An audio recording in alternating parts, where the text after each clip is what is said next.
Good evening, it's Phoenix Warrior here, Melina. I wanted to answer a couple of questions that I get asked a lot, and doesn't really matter what your beliefs could be. Call it God, divine, universe, Kermit the Frog, Mickey Mouse, Wonder Woman, whatever you believe in that. One of the questions I get asked a lot is what's the difference between, soul family, spirits, ghosts, ascended masters, spirit guides, master guides, like there's all different ones. So in this short little video, I'm going to talk about soul family and what that means to me. To give you a little bit of background information, I believe that we live multiple lives, just like as if we were in school. You start at pre-kindergarten, kindergarten, grade 1, all the way up to grade 12, and then you can go into college, university, and become a professor, or you can master in something. So it's the same thing in the spiritual realm, that as you live each life, you kind of progress, kind of thing. So with that, we come to Earth and we have a lesson. Usually we pick our parents is one of the guidelines in this. So just picture it as you're sitting at a board table, or like school. Yeah, when you're filling out what classes and courses you want to take, you have a core kind of theme of what you want to learn, what you want to achieve. So with that, you have a group of teachers, you have your team, you have a couple of the people that your best friends, or and that as you're, like, let's say going in junior high and high school, you want a couple of really cool people that you want to take kind of the same classes with. So there'll be some of those classes you'll take, you want to take them together. Then there's the ones where, maybe you want to become a teacher or a nurse or a doctor or a lawyer or a mechanic or an artist. You have certain classes and certain lessons, certain things that you need to learn in order to achieve that. So with that, each lifetime that we come here, so you're kind of called, you have a purpose, there's a theme with it. And if you think of it in that way, you pick your parents. So if you pick your parents, the children that you have, they picked you. In an instant, especially like in my own experience, if there's blended families, so that means that child wanted that mom, that dad, biological parents, and maybe they wanted the step parents as well. And with that, you learn a lesson from each parent. And if you look at the lesson that you're learning, there'll be like a core theme throughout your life when you start to think about it, and that a lot of your life examples and experiences goes along with some of the themes. Like if you've learned a lot of lessons that you had to learn how to forgive, you picked all those experiences. It's like having your class sheet and going, okay, I want to learn about forgiveness, or I want to learn about love. Oh, well, there's this course, this, and this lesson, and you kind of check them off. So saying that, in doing that, when you actually pick that certain theme or that certain lesson, you have your parents that are going to teach you certain things, and then your life experiences. Now, they say that as you come each time to your life, they call them, young souls and older souls. Older souls are the type of ones, they just seem to have this wisdom. Like, for an example, my grandmother was a stay-at-home mom. She did nursing, and then she had met my grandfather and they got married, and she stayed home and she raised my mom. And then she ended up raising me and my brother for a very short time. But she had such wisdom, bizarre, like beyond her years and experiences. I mean, she's gone through a lot of things in her lifetime and some hard knocks and things like that, people would call. but she didn't like pick up a book and read it. You know, she didn't watch a whole bunch of personal growth and stuff like that. Later on in her years, you know, she started watching like Dr. Phil and Ellen and different shows like that. But she had already had this instinctive wisdom and knowledge that she brought with her. So in this lifetime, because my mom picked her and she's part of the soul family, and that she had certain wisdom, that it was her job on her pathway was to guide us. So saying with that, one of the things that people ask, what are your soul family? Well, your soul family are the people that they can be blood relatives. They can be a really close friend. They can be a co-worker. They're the group of people that they're coming in this lifetime with us. Some of them are only here for a very short time. Some of them are here for a very, very long time. It depends on their soul path, because there's two things that are guaranteed. If you're here, you were born, and you're going to die. Everybody is going to check out at some point. And everybody, and one of the instinctive things that I believe in, we have free will. So even though you sat down and you have like a soul contract, and in your soul contract it states, okay, you're going to have this many children, and you're going to marry or partner up with this person and have 1, 2, how many of your children, maybe later on down the road, you guys break apart because both of you have to have children with somebody else because your kids picked you. So there's certain things that will just, it almost seems like magical or instinctive that happen, that need to happen. Because in order for those key core things on your soul contract that you've put down, said, look it, I absolutely want to learn that or achieve that or experience that experience. So it has to happen. The other things, because we have free will, we can choose and move them around or maybe not.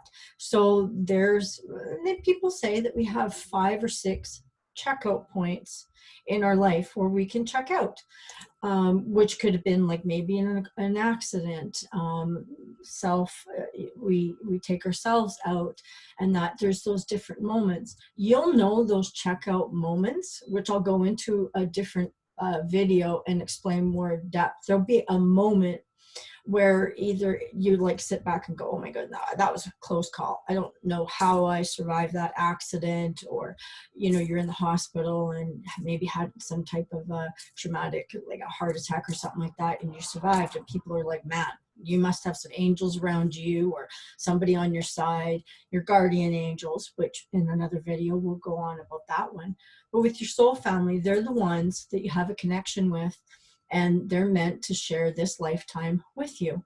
And what happens is throughout our lifetime, we have a few soul family members that it's their job to help and guide us a certain spot on our soul path. And then they have they've completed their soul contract. So they check out.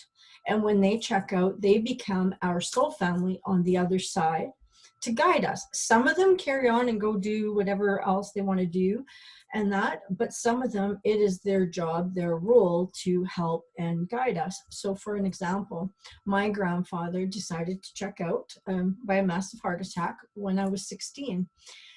And there were so many things that he had said, and he was really pushing and really guiding me. And from the age of about 10 years old, he was teaching me about death and always telling me, you're going to be the strong one. You're the one that's going to have to organize all this. You can't be afraid of dying. It's just a natural part of life. And he taught me all of these pivotal principles and lessons that now when I look back and thought, he had, really pushed a lot of wisdom and teaching so that I would be prepared later on for some of the things that happened in my life. And he guides me on the other side. It took me a little while to pick up on the signs and the messages that he was actually trying to communicate with me and talk with me.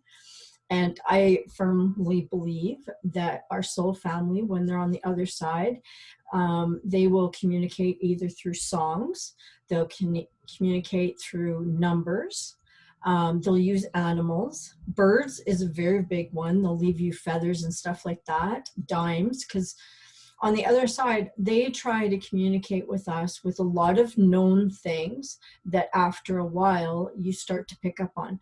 But they'll leave them in the strangest places or where it just absolutely can't happen. Like for an example, like dimes, they'll leave them on a dresser or desk hanging off the edge, where any other time if you had walked by they would fall off, or they'll leave them in the middle of a doorway. Things that you can't really go, okay, how did that get there? And it's their job to try to get our attention. They love to flicker lights because that's an energy thing and they can work with that one. They love to flicker lights, banging doors and that. If when your clairs, like you can hear, sometimes you'll just hear your name and you look around and there's nobody there and that. So with your soul family, that, like I said, they can be a family member that is within your bloodline. They can be a very close friend that you had a very close connection with.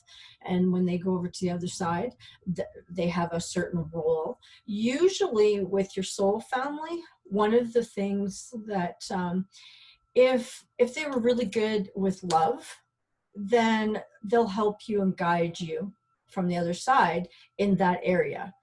If they were really good with money or business, they're awesome to ask for and guide. On the other side, they just really want to be there and to be able to help you and that. So with soul families, they're there to guide you, help you, support you.